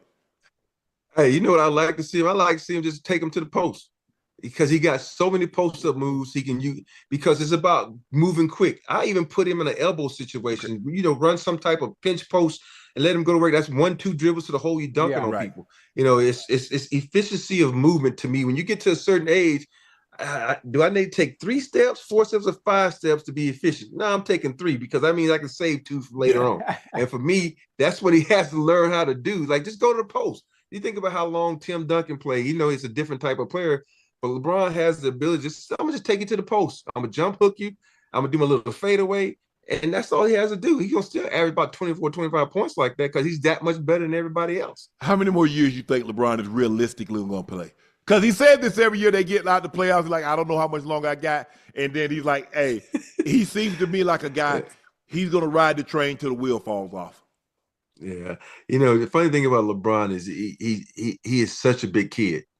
And when you young in heart and young in mind like that, you can play a couple more years. I think when I hit my 16th season, I feel like an old fart. I didn't want to do it no more. Mentally, I was strong. I was done. And so for him, you think about how much you look when you watch him warm up. I think every time I watch him warm up, he's smiling, he's dancing every damn night. And for me, I had nights where I'm like, dude, I don't even want to be out here right now because I'm hurt. But he still has that love, that joy, that energy. And I think he probably gonna play like maybe 3 more You think years he'll make it because to he's gonna wait 25? and see. He gonna wait to see what Bryce gonna do. He was the first guy to play with two of his sons in the NBA. So you gonna see what Bryce gonna He do. definitely gonna look like he gonna set that record out there. Ain't nobody gonna break it. Yeah, it's weird, and nobody's gonna break those records, man. The only person can break a record like that is someone who's coming straight out of high school, maybe scoring. You think like the way Luka scores, but he ain't gonna make it that damn long. You think about who else? KD is not gonna make it that much longer. So nobody's ever gonna. These records are gonna be out of this world. Ocho, you think JJ should have taken a shot at Luka publicly? I mean, I'm not sure if it was directed at Luka. I think something like that should be kept in-house if there is. Who you thought it was directed at? But listen, especially something like that, knowing that you want Luka. No, but me and Rob want to know who you think it was directed at. It wasn't directed at exactly. Luka. Yeah, I mean, you right about that. But listen, something like that you keep in-house. You hear me? You hear me? You're the future of the Lakers, and I had a head coach really taking a shot at you publicly. I mean, you could have kept that in-house and just talk. I mean, he could have talked about it, something else. But I think he wanted to send a message. He wanted to send a message, and that's the way he felt he wanted to send it. Yeah, I think that message can bite you in the butt. It's got to be. You see what happened, and they were talking about that. Nico, look, everybody fought Nico, but that was a Nico call. That was an ownership call. Because Nico, that ain't Nico's money. 345 was not one penny was coming out of Nico's pocket. They made that call, and Nico obliged him and moved it and got Could they have gotten a bigger package? Yeah, but they didn't want it to get out because you start calling around teams and that get out. Oh boy. Yeah. Well, hell, it's gonna get back to Luka. I tell you what. Listen, if JJ Redick and anyone else in the Lakers organization, Miss Buss, Brother Pelinka, if y'all got a problem with Luka not being in shape, now listen, we got some good gyms down here in Miami. We'll get him together. We'll get him together in Miami now. So think about that: Luka, Giannis, and Ja Morant. So that ain't gonna work. We could take all of them. We have it like NBA 2K. You got three ball dominant guys. That ain't working. Hey, I'll trade Luka for Hero and Bam. Give me number 2. I'll give you Luka. Okay. We'll work with that. Because now I got me a big and I got me a shooter. But you gonna keep AR? Because AR and Hero basically the same guys. Well, that's true, but the thing about AR is you can use him for get you something else. You can put him out there for something else. But what I love about AR is that how he's grown. He's gotten better every single year. And if I didn't tell you, if you didn't know, you would never know he was an undrafted free agent. That's so true. The thing I like about AR is he learns from his mistakes, and the one thing that I think he's gonna sit back and now that I know that his toe was hurt, that he wasn't aggressive enough for me. When AR is going downhill, he's such a good player. But when he's trying to think he's shifty with the rock and gets caught up and lose it, that's not the AR I want to see. I think when you think about how many times when he gets you, he just makes a direct line to the basket, pump fakes, you get you there, gets the and one. Like I don't even think he went to the free throw line in the last 2 games because he wasn't trying to get to the rack. I don't know, it's because it had a lot to do with Minnesota's defense because they're bigger and stronger. You watch how Ant-Man was just bullying him up the top, not letting him get to his position. So for me, he's going to have to learn how to just keep it simple. And what I mean by that is I'm just going to take 1-2 dribbles, pull up. I ain't always got to get to the rack. I got to fake you, pump fake you this and go this way. And it's about, like I said, efficiency on the move because if you really think about AR, he's crafty, but he's not quick with it. He's kind of like Luka. He's just kind of slow with it. He can get off because the defense is moving faster than you are. So that's how you're able to get those fouls. Yeah, they're trying to send a message any way you can. If I'm Luka, I'm gonna get with LeBron and say, bro, what you do? Because I was talking like I know they get with you. And say what you do at your age. I would tell them, I say, you know what? I know they got Slovenian food that's nutritious. But see, the problem is he ain't in Slovenia. You know, you come to America and you try to eat native food, we done added something to it and have you bigger than the house over here. Yeah. Because you go back and look at Luka his first couple of years when he got to the NBA, and look how skinny he is. And look, a lot of those European players, they don't have the bodies like American players. They're not gonna have the caps on their shoulders and the definition. Look at Jokic. Look at Luka. Look at Manu. Look at Porzingis. That's not how they're built. Right. So but if you go back and look at Jokic when he first got in the league and how he looked now, you could tell he put time in. He said, "Man, I'm tired. Hey, I ain't finna be no fat slob. Y'all ain't finna be talking about me." And now, 3 MVPs and 2 run-ups later, the guy's one of the historically great players of all time. That's because he made a concerted effort to get his butt in the gym, to watch his nutrition, to work, and to become what he became. But I just think Luka just wears down because last year he had that same problem. You know, he was dealing with a knee. And the year before that, he had some issues going on. I just think, you know, and it's hard because the guy's giving you 28, 8 and 8. But, bro, I need you 100% for the playoff too, or it's close to it. And I don't think he's nearly close to that, especially this series here because he moved like an old man. Hey, but the thing about it, he did lose weight compared to when we first got on the lake. Oh yeah, so he lost about 10 pounds, so 20 pounds. So we got to be thankful he's going in the right direction. Yeah, we got to go in the right direction. I'm surprised, given that knowing a lot of people say Luka, you know, hookah Luka, and you know he drinking beer and he partying and he doesn't take it serious. It's hard for me to say that he doesn't take it serious, but do I think his conditioning could be better? Yes, absolutely. But I think he takes the game serious. You don't get to be this good by not taking the game serious. But I do think his conditioning and his nutrition can be more on point. Yeah, I think for me when I watch Luka, you know, I think he should do a lot of agility work in the summertime, working on his footwork, working on his flexibility, because a lot of his injuries are coming from just, you know, not being. You can tell he's not a flexible guy. You know, he needs to do yoga or Pilates or something all summer. And because when you watch him move sometimes, he stays in front of people and he's so big body that they bounce off him. He just doesn't do it all the time. If he works on his footwork, he works on his speed and agility, you know, he can become a decent defender because he can do it. He just don't want to.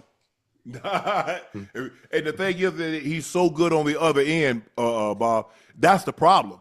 He's so great offensively that we let somebody else, hey, we'll do 4 on 5. Y'all handle that, but don't even worry about it, Luka. Because we see the man gave you a 60-20 triple-double. He can give you a 40-point triple-double, 50-point triple-double like it's nothing.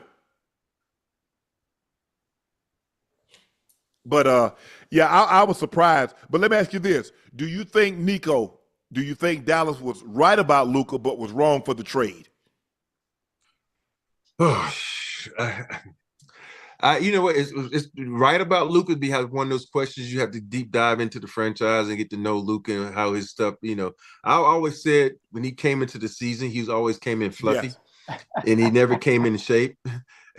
And that's one of the things that you can tell. Like when your back start hurting, you know, if you go a couple years, remember AD started the season off, his back was hurting because he was fluffy. He wasn't in shape. And then he got in shape and he played whatever the number game. It's about what you do in the off season. It's about what you do in condition wise and being prepared for the grind of the regular season. And I think with Nico, I agree when he said it wasn't his call, because I just think when Nico messed up, the one line he messed up said, I didn't know how important Luka was. Other than that, you should have just said, yo, man, I know you can't throw the owners under the bus and be like, yo, I think I'm doing what I'm told to do. I work for someone just like a lot of you guys do. But I understand where he was coming from, because if you really look at that team and you look at what they had with the addition of AD, I thought they had a position to do something scary, because Kyrie, we forget how good Kyrie is. PJ Washington, and then Gafford, you got yes. Yeah, but it was just bad time. But I also think with me, I love AD is one of my favorite players of all time. but I think AD moving to the forward making him soft. And what I mean by that is I'm not saying physically, because it's making him not be aggressive. You watched him in the last couple of games, the playing game, all he did was shoot threes. And that dude, and you're so effective. Think about when he was in New Orleans, they gave him the pinch post. He was doing spinning, dunking on people, shooting threes, setting you up. But once he said he wanted to be, I know he had Boogie with him, but it was like he didn't play the same way. He didn't shoot a lot of threes, and so for me, it's making him soft in the sense that I'm going to settle. When I say soft, I mean settle instead of like being aggressive, going to the rack, trying to get to the free throw line. Yeah. I look, because Luka is so great, because he was so beloved. I mean, they drafted the kid. He was 18 when he got there. I don't know. It's hard for me to believe, Nico. You was a marketing guy for Nike. You understand who does what and who moves the needle. Ain't nobody had to tell you that. Exactly. You know exactly. Yeah. You know what Shea means to OKC. You know what Jason Tatum means to Boston. You know what Jalen Brunson means to the Knicks. And you talk about and Jalen Brunson got traded to the Knicks. Mm-hmm. Shea got traded to OKC. So you talk about a homegrown Kobe, homegrown. Yeah. Trade LeBron. Trade LeBron in 25. You can look across the hallway at what Dirk meant to that team. So I agree with you. I agree with you, Bob. I don't know about that. I'll just say, hey guys, we're gonna move it on. I mean, Luka's not here anymore. We got Anthony Davis. We're gonna add some more pieces. Kyrie got hurt. That's what really made it look bad. Kyrie got hurt. Yeah. So, hey, we get Kyrie. They probably gonna try to make a run for KD because KD probably gonna be up out of Phoenix. And now we might be having a different story. August 2nd, the Lakers can offer Luka a 4-year, $229 million extension. Or Luka could opt to sign a 3-year, $165 extension with a player option in 2028, which would then allow him to sign a max deal in 2028. They give him 35% of the salary cap for the next 5 seasons. What you doing, Rob? You taking the 4 years at 229, 3 years at 165 with a player option, and then in 28, let me go and get that 400. Hey, I'm taking the 4 years. You want that money? You want that guarantee? You want that guarantee money, huh? I want that guaranteed money now and deal with it then. Hey, but think about it. So many guys, at this day and age, you take the 4 years. Hey, I want to renegotiate my contract. Oh, I want to be traded. There's so many things you can do.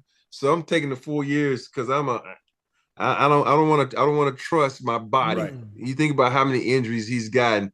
I had to go with the money now because you see what happened to him. You see what happened to so many guys who bet on themselves, and their body fell on them. So I'm taking the money.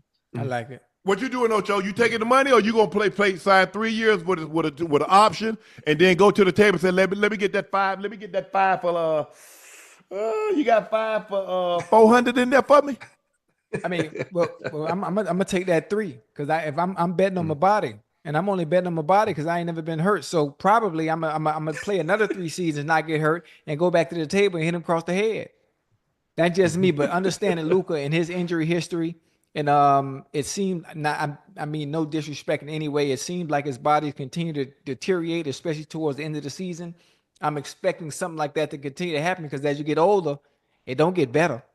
No, it don't get better. So, if unless you're LeBron, yeah, there you go. But listen, what Luka can do is he could take that 3 if he adapts and does everything LeBron does when it comes to taking care of your body.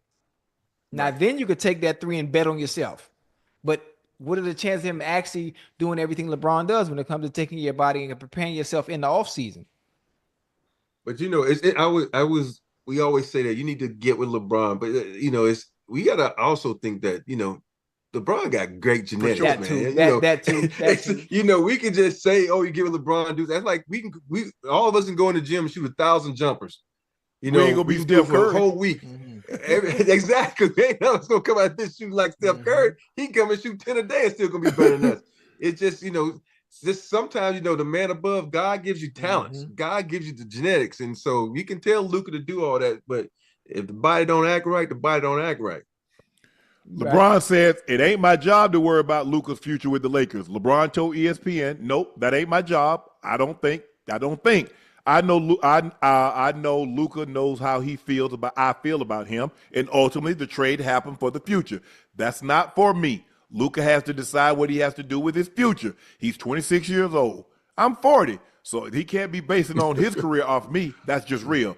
But I hope obviously he stays long term. Laker fans effing love him here. LA has accepted him. We love him as a teammate, as a brother. But ultimately, he's got to make a decision for him. Ish. I ain't going around. I ain't gonna be around much longer. Bro, ain't gonna be down there another 2-3 years. Watch. Yeah. Watch. And you think about this: LeBron at 60%, even 30% is probably better than half the league. That's how good he is. And I think Luka, the things he's doing around the city so far. Think about what just happened with the defacing of the Kobe mural and he donating the money.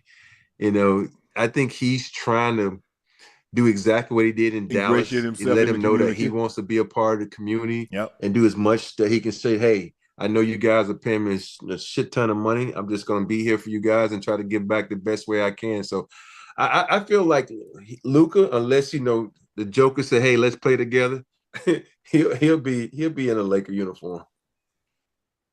I like it. I think the Joker's the only person that probably could get him to say, come on, let's go play together. Yeah. Per The Athletic, people close to LeBron aren't ruling out the possibility of him finish his career elsewhere. LeBron, back to the land. If the Cavaliers don't make the Eastern Conference Finals, could we see LeBron coming home one more time to finish his career? No.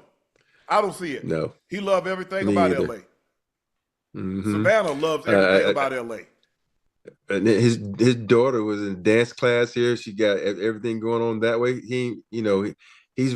I think he's realizing the importance of his kids and the direction they're going and how much they're enjoying. And he ain't going back to Cleveland. Now he might go there and sign and say he retired as a Cleveland player, but he ain't actually play there. Yeah, that 1 day contract. Yeah, but I don't believe he go. I don't believe he goes back. Nah. Go back and do what? You playing with Luka. You playing with Luka. Go back and sit on he got to come off the bench. I'm like, because that starting five gonna be like, yo, man, we just want a chip. You ain't moving us out the way. Yeah, I agree. I agree with you. I don't see him growing back. I mean, they keep saying that, but I think LeBron really loves the Lakers. I really think he loves living in LA. I think he loves all things LA. The weather is nice year round. He don't really have to have an overcoat. You can have a top down damn near year round. You got water. You got beaches. I mean, everything. His businesses are in LA. There's really nothing for him not to like about LA. And he's making a lot of movies, right? And he's doing a lot of that stuff too. So that's all that's going on. So he's in the perfect place, And he's playing with the Lakers. Even if he does go, I mean, Shaq is really the only one that I can remember that came here and left. Kareem didn't leave. Wilt didn't leave. Kobe didn't leave. Yeah. Magic didn't leave. Normally when you get these, Shaq didn't want to leave. He was just forced out. Who that? Shaq didn't want to leave. He was just forced out. Shaq wanted his money. Yeah. Hey, when I was in the Lakers, I didn't want to leave either, but I was forced out. So you don't want to leave the Lakers, man. Yeah, but I agree. I think, and plus, the kids are here. I mean, it's a short trek for him to go over to shoot over to Arizona to see Bryce, to go way back to Cleveland. Zuri, his youngest daughter, his only daughter, the youngest is in school here. To uproot her and leave her friends. I think Savannah has carved out her own niche here in LA. Yeah, I just don't see it. I know it sounds good. I mean, hey, those close to LeBron, Ocho, I just don't see it though. Yeah. He ain't going nowhere.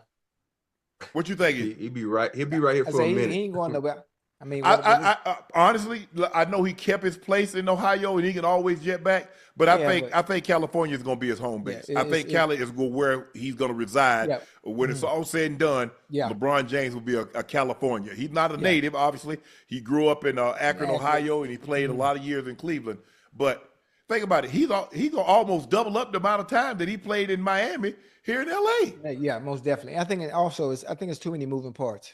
It's too many moving parts in LA for him to go back to Akron. Obviously, having a place there, being that's where you grew up, he will still always have ties there.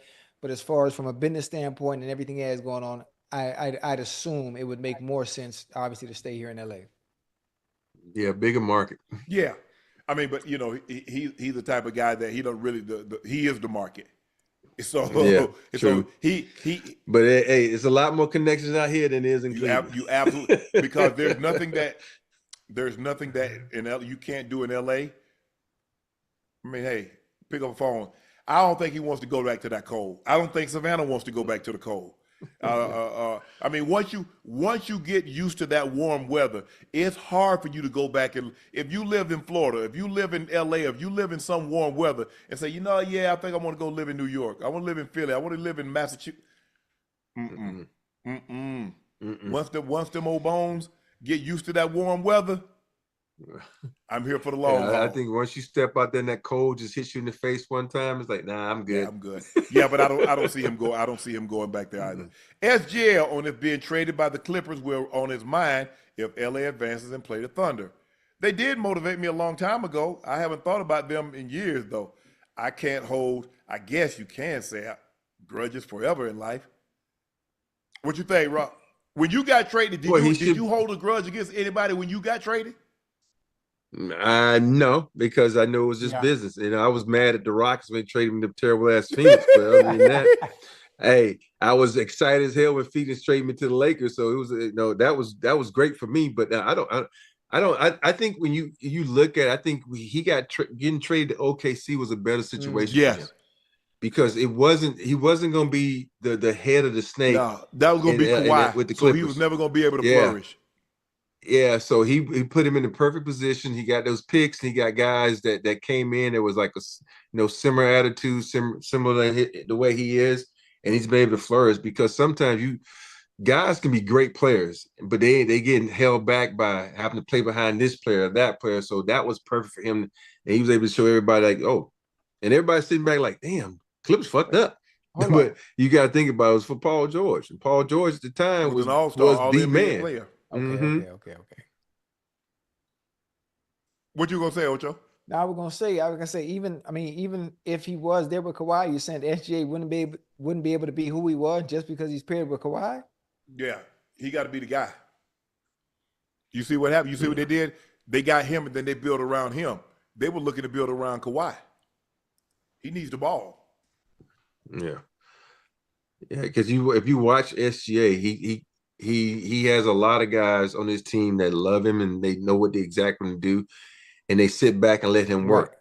Right. If you think about Kawhi is a guy, even though you got James Harden over there, you don't never know what you're going to get out of James, because sometimes James want to shoot, some games he doesn't. But at the end of the day, it's Kawhi. And I think also that's why Paul George never really looked that good as a Clipper, though he did when he was a Pacer, because he was, deferring to Kawhi. Right. And just, we forget sometimes Kawhi is one of the best players in this game when he's healthy. Yeah. And so it's hard not to defer to Kawhi. It is. And, Kawhi got there, and here's the thing. Kawhi said, if you don't trade for Paul George, I'm going to the Lakers. The last thing the Clippers could have, you can't have Anthony Davis, LeBron James, and Kawhi Leonard on one team in that building while you're in the basement. So they had no choice. So you do that, and then you watch him, and you're like, well, damn, what could have been? But I don't know if SGA would have developed into the player that he's become now had he been there. See, he got an opportunity, because the thing is that you remember, Rob, Chris Paul was there. Yep. So he got an opportunity to learn how to play the position from the point guard. And he took off, and he had to look back. And now he's, you can make a case he's best point guard in the league. He and Luka battle out, him, Luka, and Steph. But it's hard to say you're gonna say there's another point guard that's better than those three. Whoever's won, it's out of those three. Right. Yeah. Unless you consider Steph a point guard. Steph, Luka, and Shea. Yeah. I mean, I look at Steph more as a two. Me personally, I look at Steph and James Harden. I look at Steph as a 2 too. That that can pass, but they're I guess because we grew up in the era where the point guard was Magic Johnson, the point guard was Isaiah Thomas. So guys like that were true point guards. Yeah. They weren't trying to go get 30, 40, or 50. These point Yeah. guards today, they try to light you up for 40 or 50. There's like, no, you play. I will give you the ball when I can't shoot, and you just be ready for me to kick it to you. That's one thing. I only had a chance to play with Jason Kidd for 2 games when I was in Phoenix. Damn. And You ain't even had no I've coffee. never. I know. Hey, he had just got traded to us, and the weird part is, I look at my career, high school, college. I never played with a true point guard for that one moment. You should have seen me, man. I was hitting the lanes, getting layups, looking up. The ball was right where I wanted to catch it. Man, I was like, and it goes to show you, if you got a point guard, he's Make gonna life make you easy. so much better. And J Kidd, man, I was the 2 games, man. I probably could have been Well, then what all-star. happened? You should have behaved your damn self and kept that towel around your neck. Hey, I'll be only having 2 rings instead of 7 then. Hey, you knew it damn well how to get up out of Phoenix, didn't you? Oh, yeah. You know what the weird part was? Danny Ainge became the coach. Danny Ainge, I didn't like him from the moment I got Damn, there. Rob, you didn't give him a chance. No, we had just finished a tough series against Phoenix. Okay. You remember the inbound play when he rears back and hits Mario in the face with the ball point Yes, blank range? yes. Mario, my boy, me and Mario close. And then we walking down, we get to Phoenix, we walking down the hall, and Danny Ainge says to Sam Cassell and I, like, I hit Mario in the face with the ball on purpose, right? He acted like it was a mistake. I'm like, man, fuck you. From that moment on, I never liked him. And he was just an assistant coach then. And then when Cotton stepped down, he became the head coach. And then from that moment on, he was like, he didn't start me when we went back to Houston. He didn't play me. And then we traded away Michael Finley and AC Green and said, well, you're going to get more minutes. My minutes went down. And so I was hot, man. I was like, because we was in Boston. I just made a 3, got a dunk, got a steal. And I look over, he subbed me in the first 3 minutes of the game. I was, man, fuck you. I was hot, man. So I was hot. So, hey, they were going to release me and I was going to go back to Houston. I'm like, okay, you can release me. I'm going back to play in Houston. But they sent me to the Lakers, and the rest of that, they say history. Let me ask you a question. Have you seen Danny Ainge? Have you had a conversation with Danny Ainge since that moment? No. Last conversation I had with Danny Ainge was after he said, oh, we trading you to LA for Sergio Sabaz, and I probably just won you another championship. That's what he said to me. That's the last conversation I had with him. He did. He won you 3. Don't plan to talk to him. Don't want to talk to him. Uh-oh, Ocho. Yo. Tonight's blockbuster boxing card was supposed to be the end with an official announcement. Ryan Garcia versus Devin Haney. The rematch, October. But Rolando Rolly Romero ripped up that script. Upset. Garcia lost in a stunner to Romero after the early knockdown. Romero claimed the WBA welterweight title with a unanimous decision upset over Garcia at the iconic Times Square in New York. Ocho, what happened? Man, listen, Ryan Garcia was supposed to win the fight. He'd done a lot of talking. Obviously, we saw what he did to Devin Haney last time they fought. He dominated Haney in that fight, obviously testing for an illegal substance, whatever it may have been. I think if he wasn't on the substance, I think he still may have won that fight based on the way he looked. But tonight, Ryan Garcia, if you're a betting man, Ryan Garcia was your favorite to win the fight tonight against Rolly. But listen, Ryan Garcia landed more punches, but Romero getting a knockdown and obviously winning the fight and getting the decision, to me, it was shocking. It was shocking to me because Rolly has somewhat of an awkward style of fighting. And to me, I think Ryan Garcia is the better pure boxer. And I thought he would probably win tonight, especially with that dangerous left hook that he has. But it didn't go that way. It didn't go that way. Rolly had a good fight. Now I think Rolly now has a chance to actually fight Devin Haney. And I think the rematch against Ryan Garcia is probably out the window because of this loss. Yeah, for sure. Garcia. So I mean, I'm excited. And Devin Haney looked a little different tonight. He looked very cautious after what happened to him when he fought Ryan Garcia. He was very cautious. He won the fight. He was on his bicycle a lot, really counterpunching and throwing punches in spurts and not being the fighter he should be at this point in his career. He won the fight. He didn't do it in the fashion we'd like to see, especially if you're a boxing fan like myself. So I really look forward to Rolly Romero and Devin Haney getting in the ring. All right. It's time for our last segment of the evening. It's time for Q and A.